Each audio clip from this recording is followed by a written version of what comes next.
यीशु के लहू की जय। परमेश्वर आप सबको आशीष दे। इस वीडियो से बाइबल कैसे पढ़ना चाहिए, इस वीडियो के द्वारा आपका आत्मिक लाभ हो। मैं इसलिए इस वीडियो को बना रहा हूँ ताकि आप लोग प्रभु में बढ़े और स्वर्ग के राज्य के लिए तैयारी कर सके। मैं यही चाहता हूँ कि हर एक आत्माएं बचे और प्रभु को जाने, सच्चाई को जाने।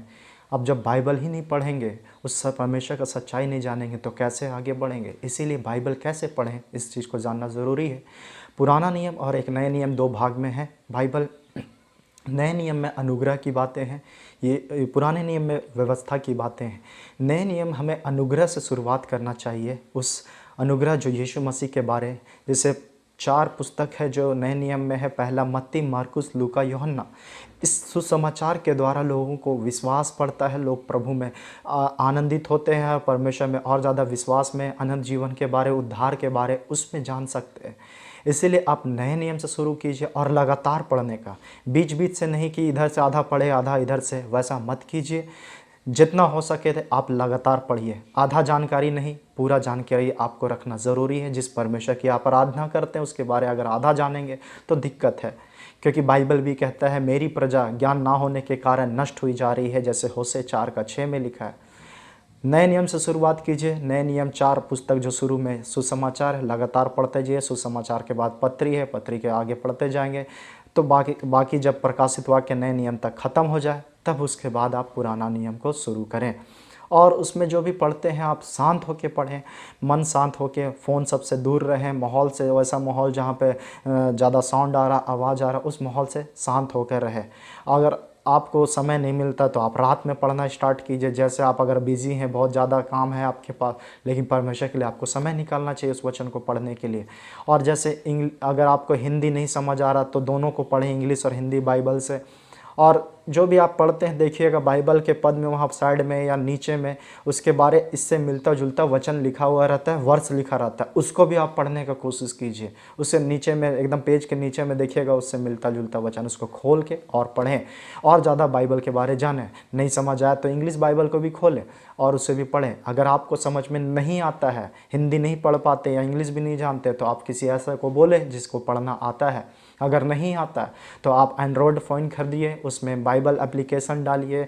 ऑडियो बाइबल है, वो ज़्यादा बिजी रहते हैं तो रोड में या कहीं पर भी हैं तो उस बाइबल को, आप पुस्तक को नहीं ले सकते तो मोबाइल में बाइबल ऐप है, उससे पढ़ना स्टार्ट कीजिए। चाहे बस में हो, ऑफिस में हो, खेत में हो, ट्रेन में हो या कहीं भी प्लेन में हो, ऑटो में, कार में, कहीं भी सफ़र भी कर रहे हैं तो आप मोबाइल निकाल के उस वचन को आगे पढ़ें जैसे जहाँ तक पढ़े थे।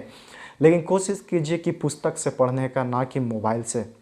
मोबाइल इमरजेंसी में पढ़िए उससे निकाल के, लेकिन कोशिश कीजिए पुस्तक पढ़ने का। बाइबल को मार्क करना स्टार्ट कीजिए और मार्क करके उसमें दाग करना स्टार्ट कीजिए ताकि आप दोबारा जब पढ़े तो वो वचन याद आ सके। जिससे आपको लग रहा कि उसको याद रखना चाहिए उसे अंडरलाइन, स्केच से सुंदर से कीजिए। और उस बाइबल में जो पढ़े उसको आप एक डायरी में सुंदर से बना के लिखिए और उसको बार बार खोल के उसको देख के अपने रूम में वचन का वर्ष डालिए ताकि उसको देख के आपको वचन याद हो सके, क्योंकि वचन याद रहना ज़रूरी है। शैतान वचन को ही तो चुराता है। देखिए मुसीबत के समय, संकट के समय वचन याद नहीं आता। जब आपको याद रहेगा तो और उस समय में पवित्र आत्मा आपको याद दिलाएगा।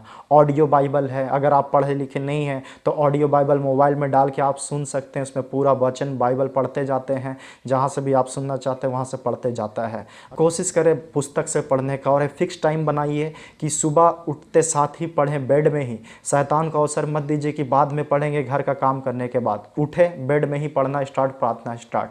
सोने से पहले ही प्रार्थना बेड में ही कर लीजिए, क्योंकि जब आप सोने जाते हैं तो दिन भर का थैंक्स दे के, प्रभु का धन्यवाद दे के बाइबल पढ़ के सोइए। सुबह उठें तो प्रार्थना करके उठिए कि दिन अच्छा चले, प्रभु के साथ चल सकूं, पाप बुराई से बच सकूं। प्रार्थना कीजिए, बाइबल पढ़िए, बेड में ही बाइबल को रखिए। जितना हो सके बाइबल में मार्क करना स्टार्ट कीजिए। ज़रूरी है आपको वचन याद रहे। मैं चाहता हूँ कि आप ऐसे तरीके से करेंगे, आपका आत्मिक उन्नति ज़रूर होगा। जो प्रभु को जानना चाहता है वो बाइबल पढ़े। मेरा मकसद ही यही है कि आपका आत्मा बचे, स्वर्ग राज्य के लिए तैयार हो, आत्मिक जीवन में बढ़ सके। परमेश्वर इस वीडियो के द्वारा आप सबको आशीष दे। Praise the Lord.